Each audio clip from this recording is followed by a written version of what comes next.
لحظة.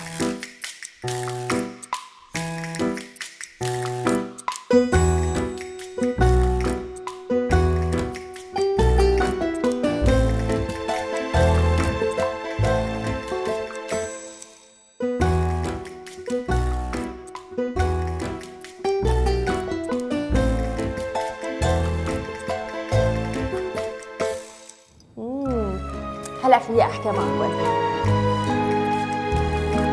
اول ستيب منبلش فيها هي الغسول.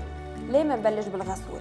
لانه لما بنكون نايمين كل الليل يمكن نكون عم ندمع، يمكن نكون مقربين مريضين، اللي هو كرمال هيك انا كتير بحبذ انكم تبلشوا نهاركم بالغسول. تفيق الصبح بلشي تحطي مي على وجهك ومن بعدها تغسلي، بس تاخدي وقتك. انا بستعمل هيدا من SVR.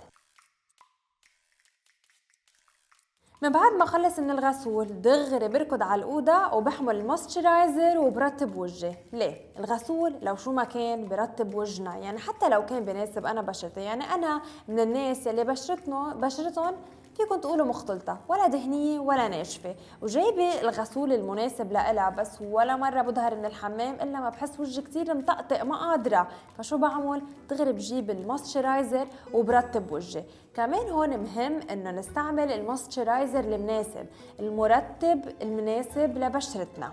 ما تظهروا من البيت بلا برايمر. بتحطوا برايمر على وجهكم قبل الفاونديشن وبتظهروا. إذا كنتوا عم تستعملوا بيبي كريم بيكون فيه واقي من الشمس، وإذا لا بتجيبوا كمان واقي من الشمس بفيد بشرتكم بتستعملوا. نجي لبالليل.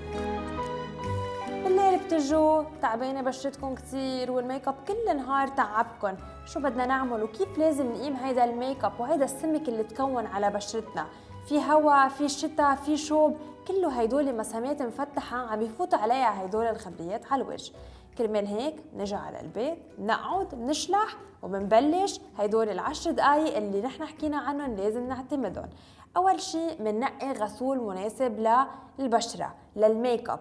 لحتى نقيم الميك اب فينا نستعمل فينا نستعمل المي وفينا نستعمل الملك. الملك انا بحب دايما اكثر استعمله. ليه؟ لانه اذا كنا عم نستعمل ذا بيرفكت ميلك ميك اب ريموفر دايما لازم يجي 3 in 1. يعني بيقيم الميك اب حتى الووتر بروف منها، بيساعد البشرة انه يتسكروا المسامات المفتحة فيها، وثالث ستيب انه بيحمي العيون. لانه ما بدنا ننسى الوجه مش بس بشرة، الوجه كمان عيون، والعيون كتير بيكونوا حساسين. كيف مننظفهم؟ ماشي، منجيب قطنة وشوي شوي منقيم هيدول الطبقة يلي عن وجهنا.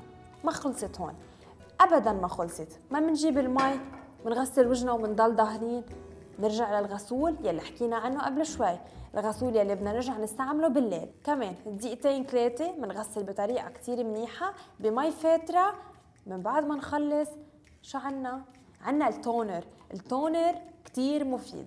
هلا رح قلكم كيف. بتجيبوا قطنة، انتو غسلتوا قمتوا الميك اب بالميك اب ريموفر وغسلتوا بالغسول، قولكم بعد في ميك اب؟ اكيد بعد في ميك اب. بكره رح تلاحظوا الفرق. بالقطنة يلي رح نحط عليها تونر ونمسح فيها وجهنا رح نلاقي انه بعد في ميك اب. من وين اجوا؟ اكيد بدهم يجوا لانه نحن حاطين طبقة كتير سميكة، ولا ممكن تروح بستاب او باتنين. بدنا ستاب 2 3 ويمكن 4 لحتى نقدر نتخلص من كل هيدول الرواسب يلي على وجهنا. نرجع نجي للسكرابينج. شو يعني سكرابينج؟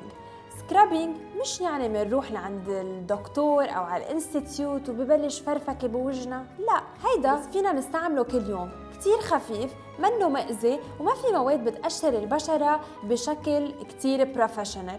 هيدا لحتى نحن نستعمله بالبيت، مثل هيدا اللي انا محمليته اتس فروم لوريال. بيكون معه هيدي السبونج اذا بدكن مثل ما شايفين. بنحط عليها كمية كتير صغيرة من هيدا الكريم وبنفرك فيها وجهنا بشكل دائري. بنفرك قد ما فينا، يمكن 5 دقايق، يمكن 10 دقايق، بس تتعب ايدنا منوقف.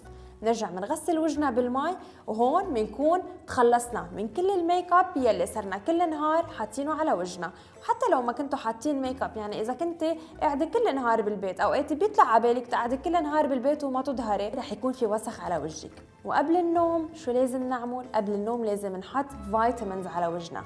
عنا this one وعنا this one. هيدا it's from Body Shop. هيدا في فيتامين اي من Body Shop، كتير مفيد، بتحطوه قبل ما تفوتوا تناموا. كمان في بنات بيقولوا لي بتول في عنا كتير بقع حمراء ما قادرين نتخلص منها، او نحن بشرتنا كتير حساسه، يعني لما بنعمل بالتونر ولما بنعمل بالغسول وبنعمل سكرابينج بتصير حمراء. وعلى فكره انا وحده من هيدول البنات. فمع الوقت اكتشفت هيدا المنتج من بونز بستعمله قبل ما انام. في هيدول الكلات بكرات اللي هن مخترعينهم، بجيبهم وبفرك فيهم بشكل دائري، وما بخلي يطلع كتير على من فوق، انجع هيك شوي وبفرك محل الحمار. يعني عندي شرايين حمر بهاي المنطقة بحط عليهم، عندي حبوب دابغين ما قدرت اتخلص منهم ببرودكت معين بحط منهم بشكل دائم، يعني لحتى هيدا الانبوب كله يخلص. مش بحط شوي وبقول ما مش الحال وبضل بارمي ظهري ومكمله، لا، بدي خلصه للاخر. صدقوني رح تلاقوا نتيجه كتير رائعه.